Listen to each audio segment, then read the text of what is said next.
something that worked. That was the main thing. You had something that worked, didn't you? You had something that worked. Did it work or not? You got rated.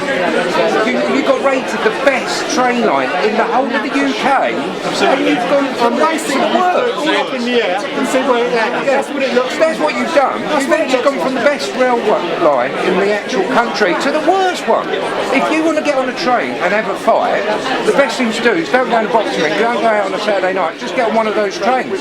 Because once you get past Benfleet, people Benfleet and Leyland, I'll tell you what, I'll give them a bit of respect because I come from Southend, the trains used to be busy. But all you've done is stopped all those trains that went from Leyland and Leigh. We're now having to stop at every station. There's no train.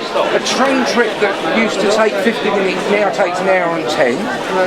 You terminate trains at Southend Central, so the people that come from beyond Southend Central that pay the most, you give the least respect to as well. You actually, I used to turn up at Southend Station, and I could guarantee. If I can excuse you that, there's actually a percentage of trains that aren't actually any longer going past Southend Central. Yeah, that's what I mean, and that is the problem. You actually turn up on a weekday rush hour and you go, right, I want to get a train. Well, it's like a Sunday service. You have to wait 20 minutes, and even you've got the cheat to even put in rush hour. I think the 6:51, if you miss the 6:51, the next train you can get is about 7:15 because you put a link one in at just gone past 7. So Southend East Station is packed. Because basically you have just literally said, past Southend Central, we couldn't care. You made such dramatic changes when it just wasn't required. Because the old timetable didn't work. Who didn't work? You find somebody here that says it didn't work. It did work. It did work. It did work. Like the old timetable. Anyone like the new one? No!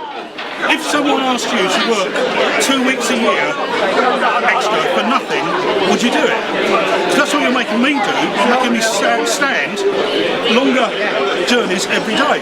In the autumn. That works out at 2 weeks a year extra work I'm doing.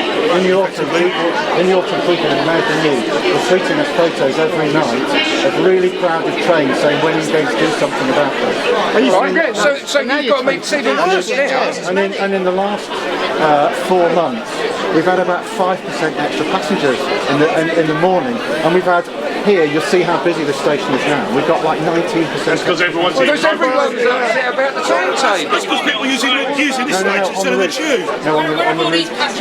Do you know this now all upon Barking passengers who travel every day see that increase in capacity on the old timetable? You didn't. Yeah, why weren't we complaining at that point? And you've got people getting on these trains now, make it even worse. All they want to do is get to Barking, so they're not getting the metro, they're getting on this. That's what you're doing, you're serving a district.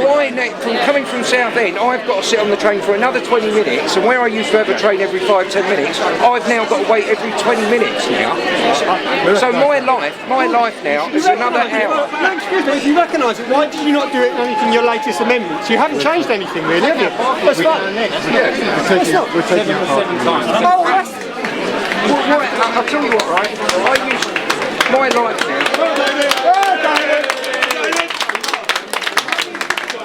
Ladies and gentlemen, thank you very much for giving your valuable time up this evening to be here to demonstrate your dissatisfaction. The Member of Parliament for Southend West. I was once a Member of Parliament for Basildon. I was the MP for Basildon between 1983 and 1997. And in those days, this line had a reputation of being the misery line. And we used to get out at Horndon-on-the-Hill and walk along the track. It was always breaking down. There was chaos at Upminster. So I am the person who got it all changed. I had a row on national TV with the then chairman of British Rail and managed to get this line transformed.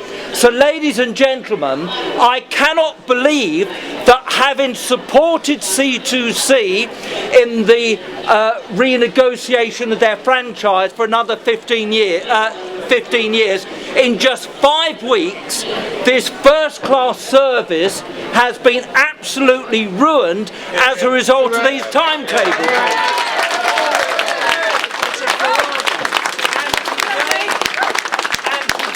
In Parliament, I raised with the Leader of the House that as far as I'm concerned, there are health and safety issues in that there is now dangerous overcrowding on this line.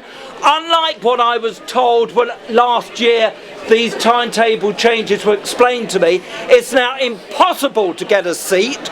We've gone back to cattle trunks, frankly, and the journey from where I get on at Westcliff to Fenchurch Street is much longer than it used to be. And finally, ladies and gentlemen, unlike yourselves, I catch the return train between 10 o'clock at night and midnight, and I'm sick to death of going round Grays, Tilbury Town, all the rest of it, and also having the inconvenience of all the disruption as a result of the building works because of the extension of the hotel, and the building works are managed by Tower Hamlet Council and the City of London Corporation, so I'm at war with them. So ladies and gentlemen, in conclusion, I am standing shoulder to shoulder with you until the timetable goes back to what it was 5 years ago.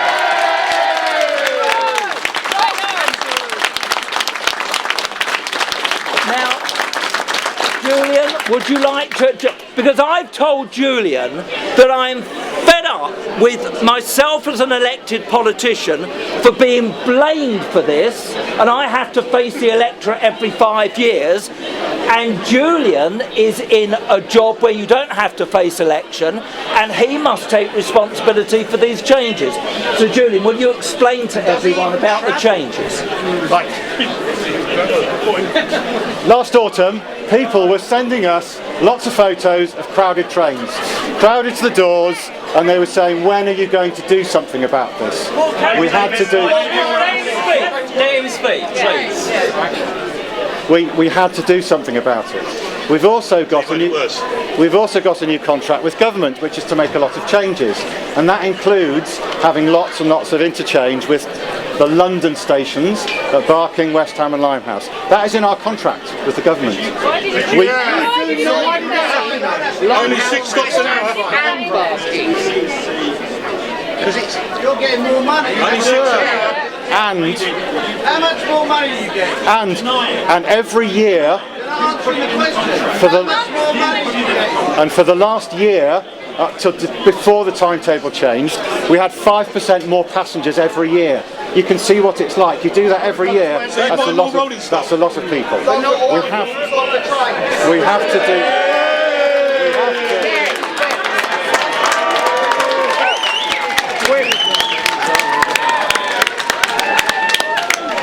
Can you answer the question of how much more money C2C gets for stopping at those stations? We have to do something about that, and we've got the contract, to do Please it. answer that question. So we committed to do a completely new timetable.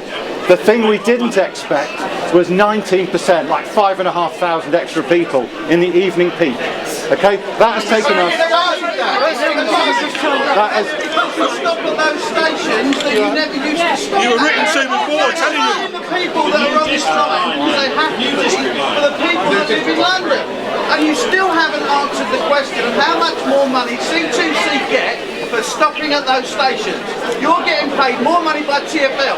Will you deny that, or will you agree that is the case? Every passenger that gets on one of our trains that travels between those stations, a percentage of the money comes to us, whether they bought it from TfL or whether they bought it from C2C. They're the same tickets. So this you know is a that. monetary decision because you want more money in your pocket by stopping at those stations. The same tickets between those stations. It doesn't matter whether you travel on TfL or whether you travel on C2C. You have a travel card, you have a pay-as-you-go. It's the same tickets. It's the same money.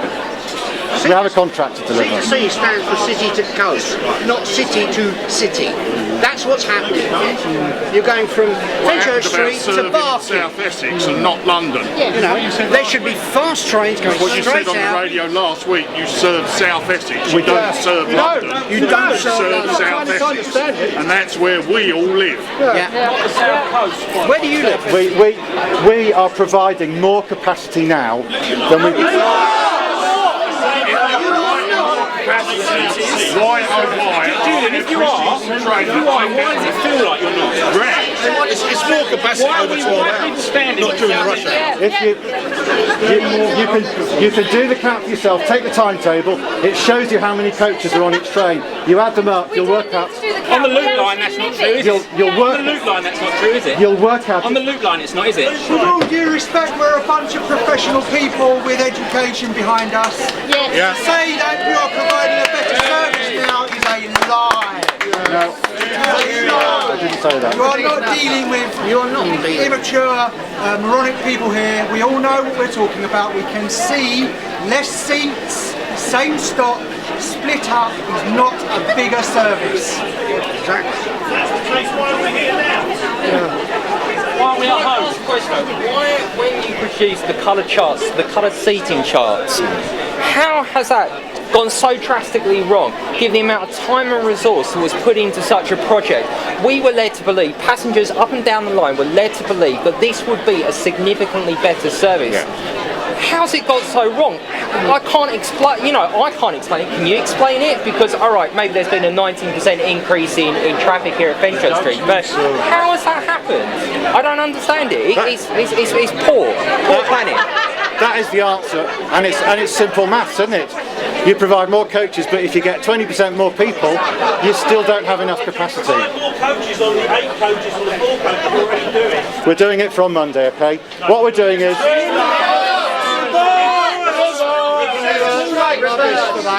You're actually breaching equality law. I don't know if you're aware of that.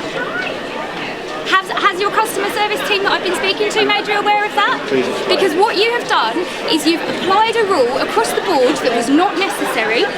It was not necessary, and by doing that you have actually endangered disabled people. Pregnant women have not been able to board trains because it's not been safe. People with physical disabilities can't sit down. We need to sit down. We can't stand for a full hour in one place being crowded. Not only do we have, I have a chronic pain condition, I'm in constant pain. The seat is the only chance I have to actually relax in the journey and not end up completely tied in knots by the time I get home. You're actually putting me at a detriment and a disadvantage, which is against the terms of the Equality Act 2010. You're actually breaking the law by applying this across the board without making provision for vulnerable passengers like pregnant people and disabled people. You haven't, there was no thought went into this whatsoever, was there? Was there? Sorry, can I also add something? Passenger charge. On the trains, the corridors are very narrow, and then what happens is, further up the line, people say, move down, move down. There's nowhere to hold on to. So literally, it's dangerous, because if that train comes Thank you for completely ignoring that. Because was there any thought went into how you were going to safeguard vulnerable passengers? So when you're in the corridors and the train stops, you've got nothing to hold on to. But people trying to get on get irritated. In fact, they're taking you down and you can't. But taking seats away is probably going to make the situation worse. You have to anticipate these things, and you didn't. Why can't you reverse? I mean, not look. Just give her an answer.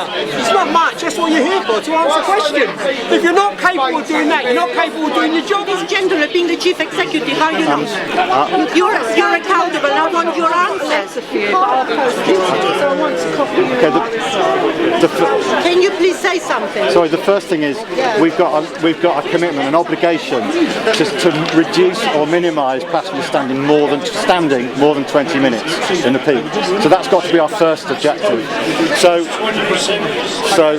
passengers standing less than 20 minutes is, in the terms of the franchise agreement, that's acceptable. Over 20 minutes, we've got to do something about it, which is why we have to first of all try and... It's got to be that'd be the way to go because this wasn't 20 minutes is barking. People can't even get a seat by rail or perfectly. It's not good enough. Our first objective is to try and stop. Previously in the old timetable, people were standing 43 minutes from Benfleet. I travelled on the Benfleet 5 frequently, and lots of people they chose to, because it was a fast train, they chose to stand, and lots of people, okay? Was that 12 carriages? Was that 12 carriages? You don't get a choice. That was the old timetable. Was that a 12 carriages? That was the old timetable. Was that 12 carriages? One was, yeah. One was. They should all be 12 carriages, because you can spread it. Let's just ask the people.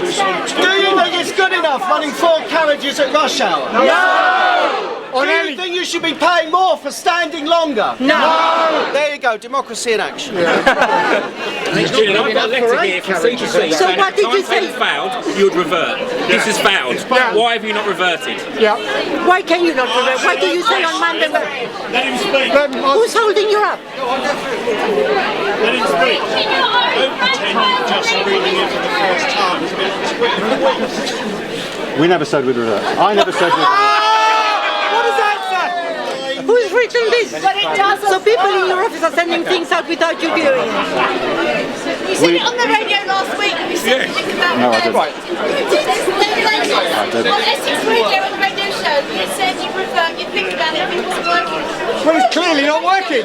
Not working. It's not working. Right, how much longer? Right, guys, right, how much longer are we going to give this? Okay, if the next set of changes, hold on, if the next set of changes fail on Monday, how much longer are we going to give this? Are we going to get to a point a week, 2 weeks down the line when we finally say, if it doesn't work, that we will revert to the old timetable? What we need is some clear guidance as to what's going to happen in the future. We get to Monday, if it doesn't work, how long are we going to give it? What's a reasonable period for seeing if this actually works or not? Try commuting like us. This timetable is going to work. And we're making... That's not an answer. I can easily stand here and say something will work, but there's no action there, you know? I mean, it's very easy to say that message, but we're having to travel on these trains every day in crowded, cattle-like conditions. Yes. Yeah. What time to like All times. I was on a train about 7:30. But in August. In August. Yeah, this time. Yeah. I'm not happy with it. No, that's what I'm saying. What I'm trying to do is get some action out of it to find out how we can actually come to that and explain to the residents and the voters. Jury out! Jury out! Jury out! Jury out! And what you have... Thank you. And I've listened to the exchange and your responses to them. Now, ladies and gentlemen, I want to thank you all for turning up this evening. But this is not the end of the matter. I am not going to stop going on about the changes to the timetable until they revert back to what they were 5 weeks ago.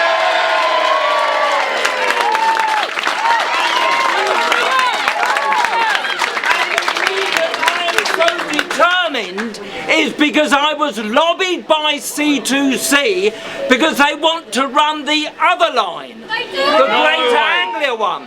And part of the reason there has been a 90% increase is that people from Hockley, Hawkwell and Rayleigh are deserting that line and coming over to us. Now I represent Southend. Can I leave you with this thought? I want each and every one of you, the battle's got to be in Parliament. I want each and every one of you to contact your own Member of Parliament, tell them that I said you should contact them, and make sure that they join me in this fight to revert to the old timetable. Because, Julian, this is the worst New Year present that you could have given commuters. Just at a time when fare rises have been increased, this is totally unacceptable. And as a gentleman over there said a while ago, you are dealing with intelligent and articulate people. So ladies and gentlemen, thank you very much for making your point. Any Southend residents who want to see me over there, I'm happy to chat with you.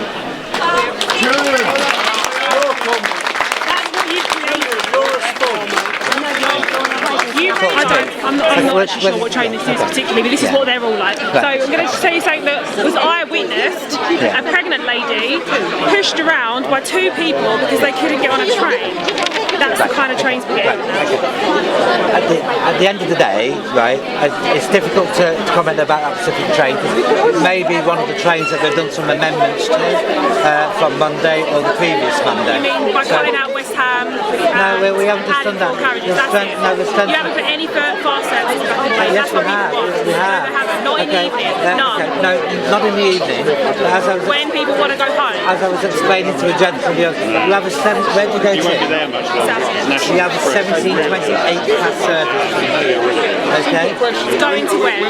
To sort out the issue with overcrowding. Okay? As simple as that. Now, can I speak to this lovely gentleman here to explain the same question to him? Oh, sorry, but I'm trying to get my point across. I'm trying to get my point across, sir. Is that a problem? I pay money, good money, to get on your service. Okay? So I'm allowed this at the very least. At the very, very least. Yes, I am. Yes, I am. So I can't voice my own opinion. Well, then don't say nothing and revert the timetable. We'll be happy then, won't we? Yeah? Thank you very much. He's just smiling and saying happy. If I do this to my own customers, imagine what happens. Don't palm me off, sir. I'm speaking.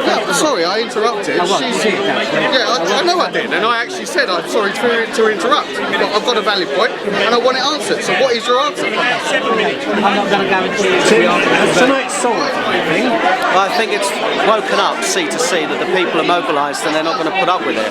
And we're not going to let this one go. I've got a public meeting at the Thameside Theatre on Saturday the 6th of February, and it's open to everyone. If you are fed up of being treated like cattle on these trains, which you are paying more and more for, mobilise, join us and make your voice heard.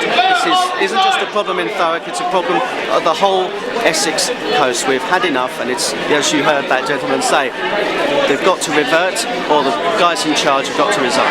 Do you think they will? Because it looks like they're in here for the long haul. Then we'll bring them back here every week if necessary. We'll bring them back here every day. We are not going to let this one go. People shouldn't be treated like this. They're paying more and receiving less, and it's not on. Thanks very much. Cheers.